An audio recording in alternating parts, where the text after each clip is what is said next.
Oh, okay. I misunderstood. That's fine. Thank you very much, Mr. Deputy Speaker. Sorry? My good friend from Pinewood.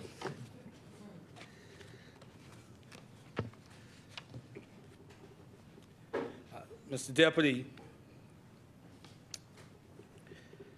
I rise on behalf of the good people of the constituency of St. Barnabas. Grateful to Almighty God to live, as I always say, in the greatest country in the world, the Commonwealth of the Bahamas. Grateful for another opportunity to try to be a better husband, a better father, a better citizen of the Commonwealth of the Bahamas. And I'm grateful for this opportunity to stand to contribute in this debate. Before I get into, thank you. Before I get into a few matters relating to this resolution, I just wish Mr. Deputy to highlight a few things. Mr. Deputy, a few weekends ago, our Carifta teams, swimming and track and field, would have shown the region and the world how we continue to mark the manner of our bearing, and would have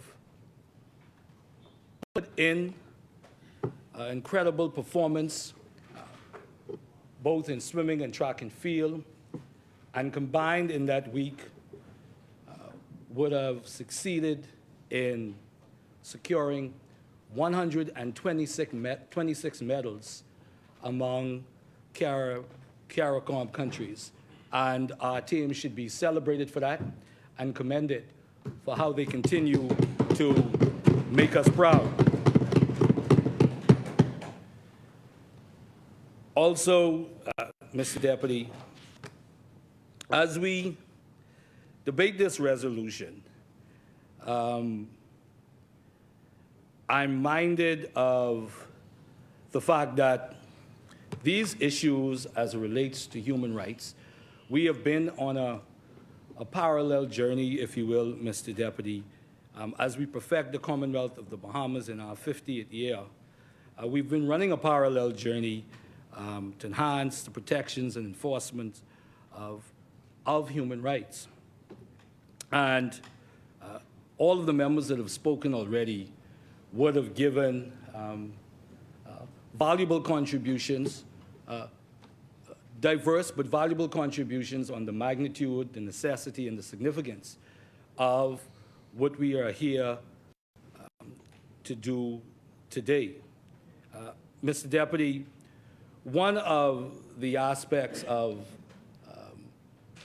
human rights, and the member from Freetown talked about it, and it was sown through the various contributions so far, is the right in terms of security of persons. And so as we deliberate here today, I would humbly submit to all of us to definitely not look at this in any kind of isolation, but in the broad aspect of 50 years of independence, who we've been as a country, and where it is that we seek to go in the next 50 years and beyond, as we continue to craft the contours of what we hear from the Bahamian people, who we want to be.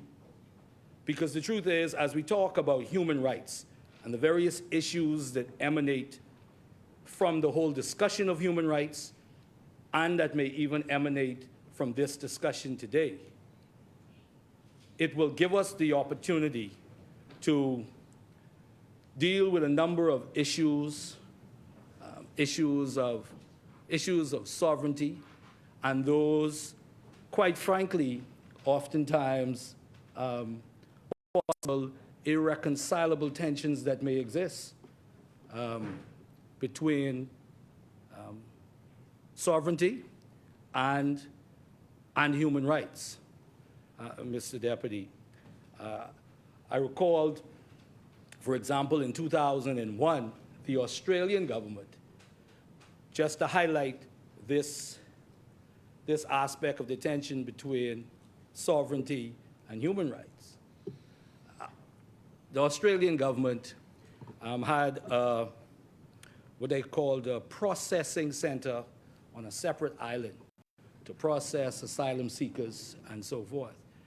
And the government contended that it was their sovereign right to protect its borders and how that processing should occur. But there were those who felt that the way in which the Australian government was doing it was violating the human rights of those asylum seekers. So we know in the Commonwealth of the Bahamas the challenges that we have with illegal immigration and what the Bahamian people and we as a government, regardless of party, our views on the illegal immigration issue in the Commonwealth of the Bahamas that we've been dealing with for decades, and the natural tension that exists with what we desire for ourselves, what we desire in the form of self-determination, and what global bodies may feel the Commonwealth of the Bahamas and the Bahamas government, irrespective of party, should be doing. And so that is an example, and that's a real issue and a live issue, as we know that we have all been contending with. So as we think about this necessary resolution and this select committee, being mindful that there is going to be a number of issues, discussions, justifiably so, that will emanate from this resolution. I believe that the Bahamian people, as they watch us here today, they don't hear necessarily the bantering and the jostling that happens in here. And that's not necessarily a bad thing that's happened over the decades. This is a body of debating and making your points.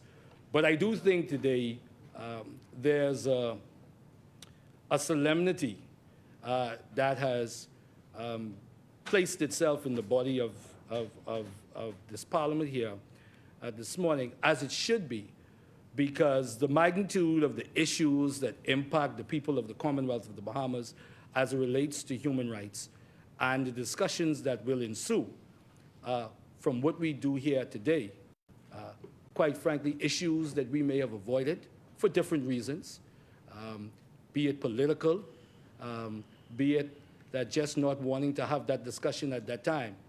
There is no doubt in the Bahamian people's eyes that those discussions will come. And this body and other bodies will be called upon to make decisions that impact the Commonwealth of the Bahamas and the Bahamian people in a real significant way. And this, as I mentioned a few minutes ago, Mr. Deputy, this issue of oftentimes irreconcilable tensions between human rights and state sovereignty, is something that I believe that when this committee is formed, they will begin to deal with, front and center. Because as we all know, the issue of state sovereignty, resident in that is the beliefs, the values, the culture of a people, and how that is applied and how that is executed in our sovereign standing. And so the natural tensions that will exist about who we want to be, who we ought to be as a people, and some of the, again, tensions, to use that word, tensions that will exist, and how we litigate that, how we ventilate some of these issues, because at the end of the day, for example, there will be discussions with the Bahamian people, and we will hear from the Bahamian people as it relates to these issues that the committee will deal with. And We will hear from the Bahamian people through possibly referendums and elections, and it is our duty to hear what the Bahamian people have to say and to reconcile what may be expected of us from a global standpoint and what the Bahamian people decide that they want. Bahamian people decide what they want for themselves. Mr. Deputy, as I look at the Universal Declaration of Human Rights that the good member from Freetown would have started off with, and a number of other members would have pointed out, you know, no doubt as you read through the articles, it essentially reminds us that all of these articles and the human rights that they give a view on and that they articulate continues to be things that we deal with on a daily basis here in the Commonwealth of the Bahamas in terms of how do we enhance protections, how do we enhance enforcements of individual rights, human rights in the Commonwealth of the Bahamas. And just on this note, Mr. Deputy, and I am going to try my best, and I will attempt very aggressively to strip away all politics from my body right now to make a statement on a particular issue that is in the framework of human rights. And I will try my best, and hopefully my colleagues on the other side would see the purity of my intent, Mr. Deputy. And that is, as we talk about, you know, security of person and the right of any person not to experience, you know, any violence. But I'm talking specifically about the state of crime in the Commonwealth of the Bahamas. And let me just say this, and I wish the Prime Minister were here, the member for Cat Island, Rum Kingston, Salvador, but I'm sure he will hear this. We have a problem here in the Commonwealth of the Bahamas as it relates to crime. This is not a moment about blaming the National Security Minister. And I may even take some blows for that from supporters of my party who feel that, you know, rough the minister up. But I stand here as a Bahamian, and we have to accept that the state of crime in the Commonwealth of the Bahamas is at an unacceptable level. And it has been at an unacceptable level through past administrations. So let's get that out of the way. This isn't a PLP problem or F&M problem. And so when I say I wish the Prime Minister was here, because I would want to say to the Prime Minister, to appeal to the Prime Minister, to let us come together. Let us come together as legislators, as a country, law enforcement, civic society, civil leaders, civic society, church-based organizations. Let us come together. We've just had 10 murders in 12 days.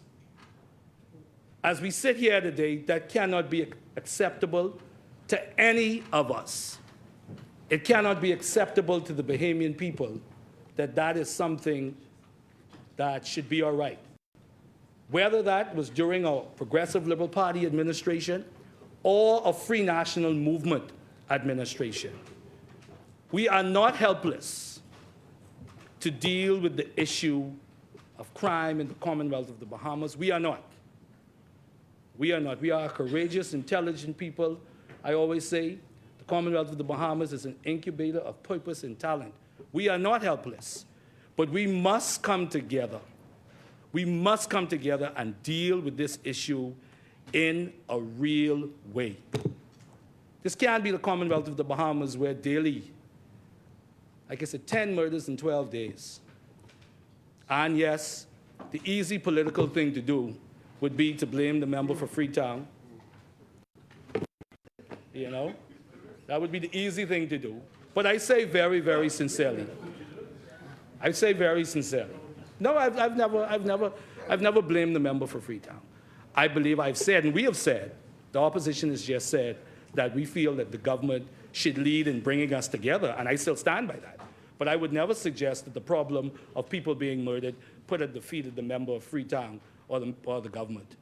My parents wouldn't be proud of that. I don't even think my children would be proud of me to make such a statement. We've just asked the government to lead, to bring us all together to deal with this issue. So, Mr. Deputy, I just thought it was just very, very important to say that today, because again, this, we all can agree, is totally unacceptable, and we cannot continue to come in this House every Wednesday, or whichever day we come in here, and as these numbers climb and the situation gets worse, and we don't try to make a significant progress on this issue. Mr. Deputy, and I will add to that, that in this 50th year of independence, and even as we debate this resolution, let us not fall into the trap of just saying that this is an isolated debate for a stretch of time or a series of weeks and months.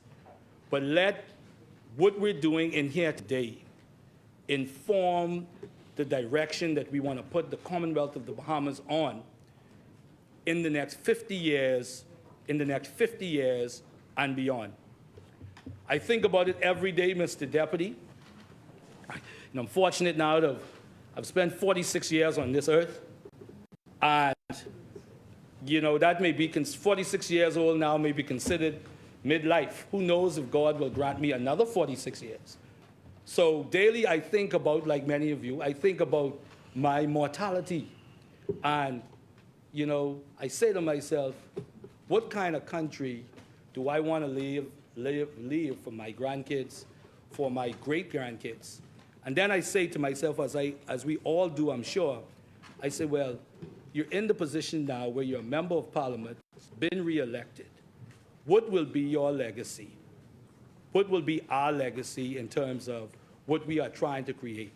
And I am not diminishing the efforts that have been put forth so far by our forefathers and even all members here, particularly members who have been here a long time, you know, like the member for Angliston who's been here now a very, very long time. 5, yes, 5. But I just say to say that I believe that we are in a moment where we can let us elevate the debate on what the Bahamian people and what a greater Bahamas looks like, what a more prosperous Bahamas looks like. We will find enough issues that we have philosophical differences on. We will find those issues, but I believe that we ought to do it in a way that's respectful. I always say that I don't believe in attacking anybody personally. This is about attacking policies. I believe that there are great people on the other side. I just believe that they assign themselves to some bad policies, and they may say the opposite as well.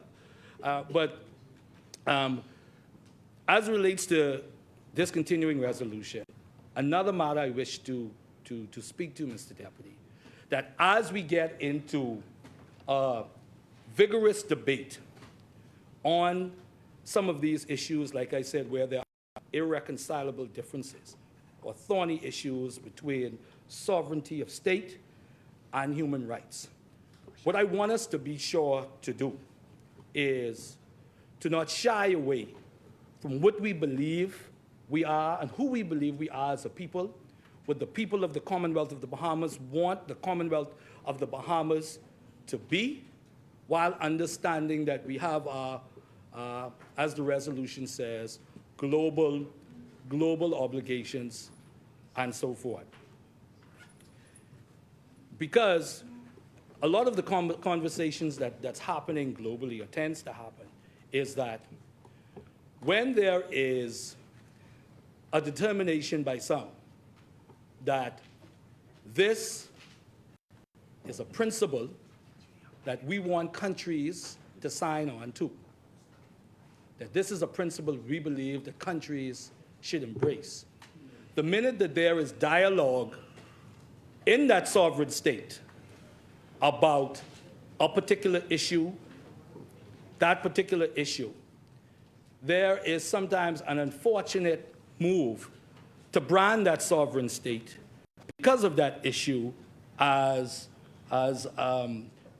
taking a diminished position, as taking in certain countries, they view that those countries take draconian position. My point is that there must be an approach of a level of respect for the sovereignty of all peoples, and I trust and hope that should we get into those types of conversations where we ask the Bahamian people, what is their view, whether in some formal way to referendum, or just hearing public discourse on issues, we take that into account and understand that we should not be apologetic for what it is that our people may want for us to be.